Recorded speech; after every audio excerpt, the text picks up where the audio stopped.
All right, welcome back to the channel, y'all. This is BrainFLoTv. Listen, go ahead and hit that subscribe button if you've never been here before. And, tune into the material. We about to get right into it without further ado. Man, look, Cassie took the stand. Diddy's trial is in full effect. And damn, I'll be damned. This trial has started off with a blast. I mean, the prosecution is going for the jugular. They're going for the kill. They started off with the most salacious piece of material, which was, of course, Diddy beating Cassie in that hotel lobby. Everybody had already seen it because it had already been all over every major news network. This is where I say, even those who are sitting on a jury, they already saw all that. So they already had some kind of preconceived notion about who this person Diddy is. I don't even know how they were able to pick a jury pool, because these are questions you have to ask those jurors. Did you see that video before of the violent interaction between Mr. Combs and Cassie or Miss Ventura? And the answer would have been yes. Okay, if you did, what was your general consensus about it? I think he's a wicked man. I think he should get time in prison for it. I think any man that beats a woman, excuse me, etc., etc. Or they could lie and say, I've been working 2 jobs. I'm so busy. I've never seen it before. That person would have to go too. Either way you take it, every juror has seen that video before it hit. Now, let's get into the details of all the things that were said. I'm not going to go over every detail here. I will go over every detail on my other channel, which is SoFLoTv, SoUFLoTv. When we go live on YouTube, that's my much bigger channel, right? For those of you who've never been there before, get on over there, hit the subscribe button, even get your membership. That way you can be a part of the chat room in that channel when we go live discussing the intricate details. I'll just drop one detail here right now, okay? There was a part in the testimony yesterday where Cassie said on the stand that she would take men's sperm and rub it on Diddy's nipples while they were in the middle of their freak-offs. God damn. You know what I'm trying to figure out, first of all? I'm trying to figure out, like, where did Diddy grow up? Like, what part of our culture is this? Or is he just so far out left field that most of us cannot relate? Or is this a case of money breeds corruption? You know, they have a saying that says, if you want to see a man for truly what he is, don't see him like that when he is broke. If he is broke, don't think you're seeing the real him. Because when people are broke, they're humble, they beg, they know how to say thank you, they have gratitude because they want something, they need something, right? Whether it's access to something or a few dollars or just some friends around them, or they need to be accepted into a circle or whatever. If you want to see the true essence of a man, if you want to see the true character of a man, give that man a whole lot of money. That's an old saying. And I think watching this case unfold, God damn, the elders are right. They know what they were saying and they know why they said these things. You know what I mean? We were just too young to understand what it meant until now that we're grown, we see it unfold before our eyes. Diddy wasn't like that before Diddy got all that money. And I wonder who turned Diddy out and made Diddy this kind of person where Diddy is into these types of things. You know, this whole case is just crazy. This whole case is just crazy. One thing I want you to understand before I even go any further talking, I want you to understand this. All the salacious details we're hearing, everybody is glued to their seat. This is like a New York's bestseller novel, or this is like a hot Netflix series. Everybody is waiting for the next episode, gripping the arms of their chairs. I want you to understand this. Please understand that Diddy is on trial for sex trafficking and for racketeering and for moving people about for the purpose of sex against their will. Okay? Transportation. That right there has still not been proven yet. I'll say it again. What we're hearing, it sounds salacious. All the details about rubbing men's sperm on Diddy's nipples in the middle of an orgy and all this other stuff, it sounds salacious. And there are actually people out here who are saying, oh my God, he made her do all those things. He should be in prison for life. You know what's funny to me? What's really funny to me is if you should take a woman right now, the average woman, and you say to her as a man, I don't want you doing this. I don't want you going here or there. The first thing you will be met with is, I'm a grown ass woman. You can't tell me what to do. I don't want no man telling me what to do. Ninja, please. I'm living my life, right? So you don't have any say over what she does. But then when she goes and she does all the things you were trying to warn her about or tell her not to do, fast forward some years later, after she has defiled herself and she did those things willingly. Now, looking back, because she is more mature now, she has regrets, you know? And now that she has the regrets, she's in a place where I got to blame this on somebody else because I can't see where I willingly did all that just by myself. I have to blame this on somebody else. If I don't blame it on somebody else, then that means I'm a nasty person. Why was I walking around hiring male strippers to have sex with them while the man who I am with gets to stay in a corner and watch multiple guys run through me? Why was I allowing myself to take drugs and stay up for up to 4 days at a time and have multiple men and women do all kinds of things to me and I do all kinds of things to them just to please the person that I'm with? It is very important that we pay attention to the tone. Cassie, by the way, is all the way pregnant. Like Cassie literally could have a baby today. Okay? Now, for those of you who don't know about a woman carrying a baby, she is in a state of mind she is in an emotional state.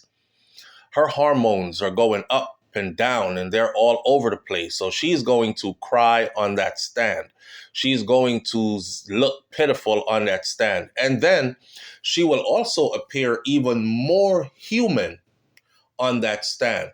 If Cassie came into that courtroom dressed like a hooker or dressed like a hot girl who was into the fast lifestyle and looked like the type who, moved around, so to speak, for lack of a better word or term, the jury would have a whole different view on her. She looked like she liked all that stuff. She looks like the type to be in it. It's just normal if us as human beings are walking down the street, even though we say we shouldn't judge people, if you see a woman in a skirt that is so short that if she sneezes, her panties show, you automatically think, yeah, she's probably the type that is, flirtatious and probably the type that gets into frivolous sexual activities. She's a loose person. And if you see a woman who is well put together, like her body is completely covered up and she moves with a certain mannerism, you automatically think to yourself, this person is probably a decent person. It's just the way it's perception. So when the jury looks at Cassie and she's saying all these bad things, or it's not even bad. It's just because it's a lifestyle choice, right? So when she's saying all these salacious things, the jury is looking at her. They're looking at her. She is pregnant now. She is married. She is on her third baby. Her husband's sitting right there in the courtroom. This will humanize her to them more than anything else. Not only that, this will make them look at her more like a victim than anything else. So, with that said, this is probably looking very dangerous for Sean P. Diddy Combs at this point, if we're depending on the jury. But what I'm really waiting on is the cross-examination from Sean P. Diddy Combs' attorneys.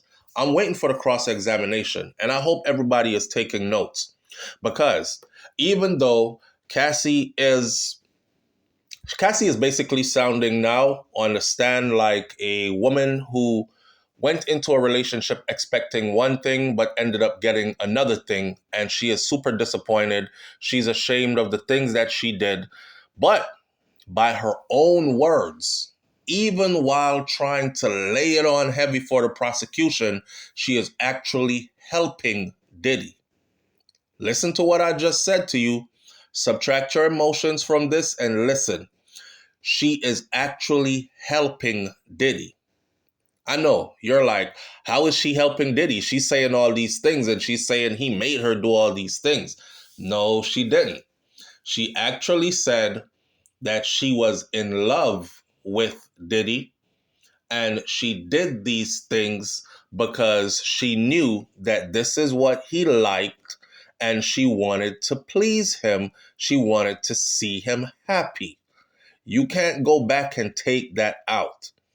When it's time for the defense to cross-examine, you will hear all this come back up. So remember what Diddy's charges are, right?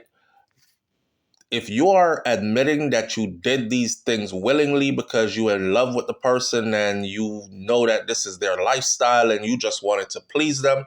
Cassie even went as far as to say that she did this because she didn't want to see him doing all that with somebody else. She didn't want him to leave her for somebody else. So that might have been the bad part of the relationship. That might have been the things that she didn't really want to do. And you know, they say in relationships, you have to take and you have to give. Okay, well, that's some of the taking that she had to take in order for her to get all the other things that came with that lifestyle. The private jets, the lots of money to go shopping, the living in a high-rise condo or a luxury apartment or a luxury home, the chauffeured lifestyle, songs that were recorded in mega multi-million dollar studios, produced by Sean P. Diddy Combs, the promise of a career in singing, in entertainment, where she thought she would be like the next Beyonce. She would blow up big because she was in bed with Sean P. Diddy Combs. And if she did all the things right that he likes behind the scenes, she would even one day, forget a music career, she would become his wife. And they would have children together. And she would somehow be heir to the throne or somehow be a part of his wealth, so to speak, right? She had high hopes. And not just me saying that, it was evident by what she said on the stand. So while she is on the stand up there saying what she's saying, and a lot of people are caught up in the salacious details and the shock and the awe, please remember that she clearly said she did it because she was in love with Diddy and she knew that those were the things he liked and she wanted to make him happy and she didn't want him to leave her for somebody else. You doing things that you regret many years later is not an excuse or okay for you to suddenly have regrets, and because you regret them, you turn around and blame everybody else. This is where you go to something that is called accountability. The accountability is, damn, I was in a bad place, man. Why did I let myself get involved with this man? You know, why did I take drugs with him? Why did I enjoy these sexual encounters that turned him on with him? At some point, I even started liking it. I mean, there was a point where Cassie even said that the freak-offs, she didn't like them. Well, not so frequently. Not so frequently, meaning she was down for whatever, just not all the time or as frequently as Diddy wanted them done. Then she said, it became a point where the freak-offs became a full-time job. So the music was like on the back burner. And the freak-offs went from like once a month to like once a week. And if you're having freak-offs once a week and they're lasting 2, 3 to 4 days, and you need an extra 2, 3 days to recover, it's only 7 days in a week. So naturally, she became his jump off, his go-to girl, the freakiest girl he ever had because she's willing to do it. Sometimes you would look at a man like Sean P. Diddy Combs and you would think the mansions and the yachts and the fame and the fortune, and a lot of women throw themselves at him. And then he would suggest something to any of them that he gets, right? Like, I want you to lay down and let these two guys XYZ. A woman naturally says, hell no, go find somebody else for that. I like you as a person. I don't want to be with these guys. Matter of fact, I'm out. Bye. Cassie always had that option. It was her who continued and continued. And she could make up the excuses all she wanted to, all she wants to. Understand, Cassie even got to a point where she said, listen, after years of doing this, it got to the point where at times I just didn't want to get him angry. After it had become so frequent, she wasn't complaining before.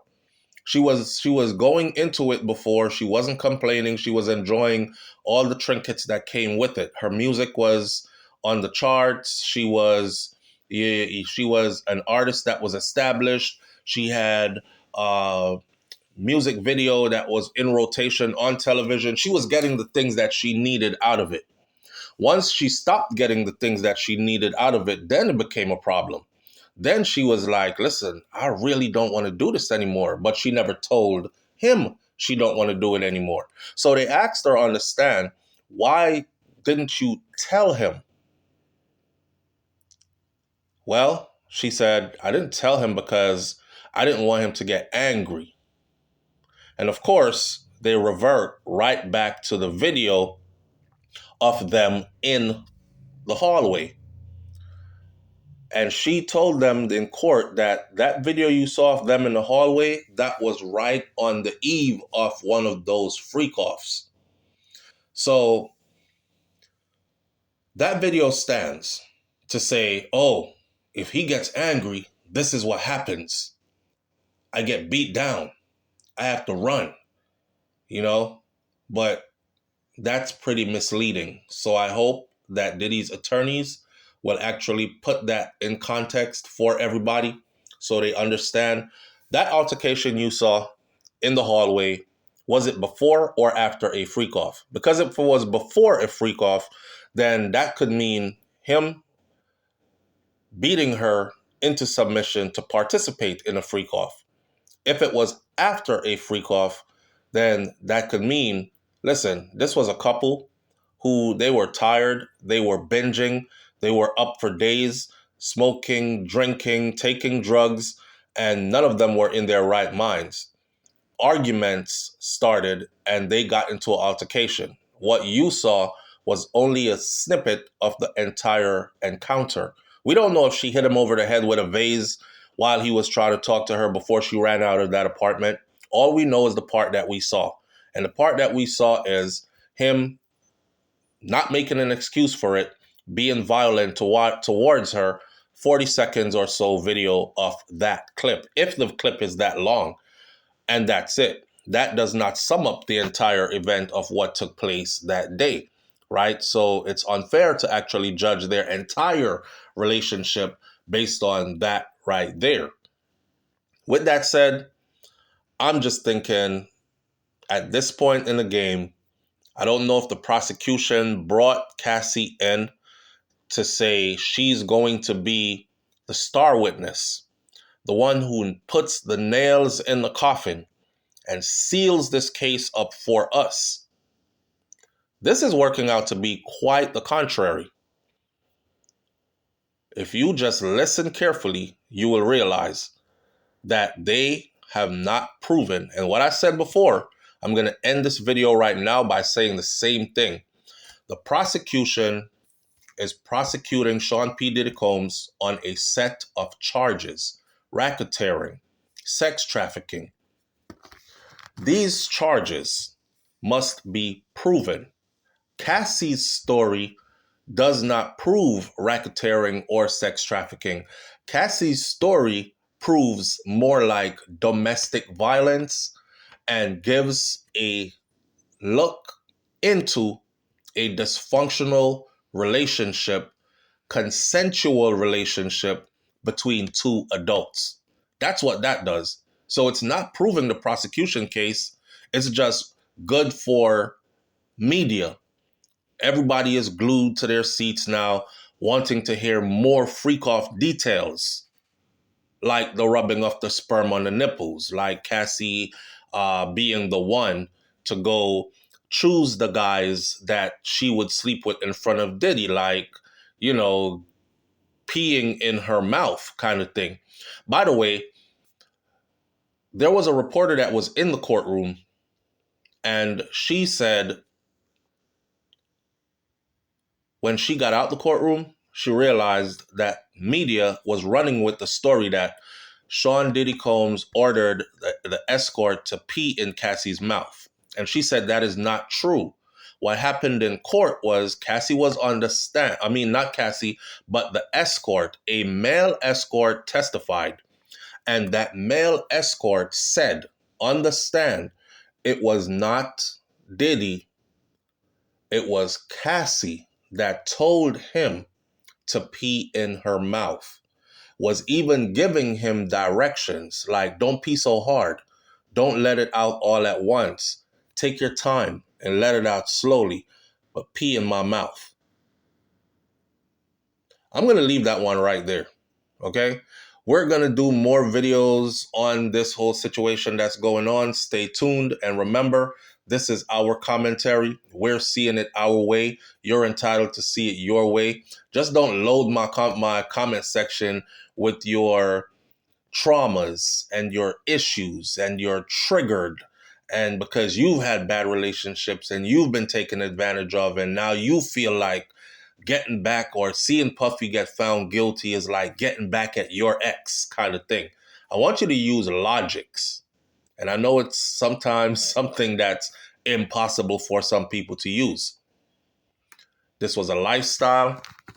Cassie was getting all she needed out of it, or what she thought she needed out of it. And when it wasn't going her way anymore, it was no longer fun. That's all that's been proven so far. I'll catch you on the next video. It's BrainFLoTv. Use your brain. I'm out. Peace.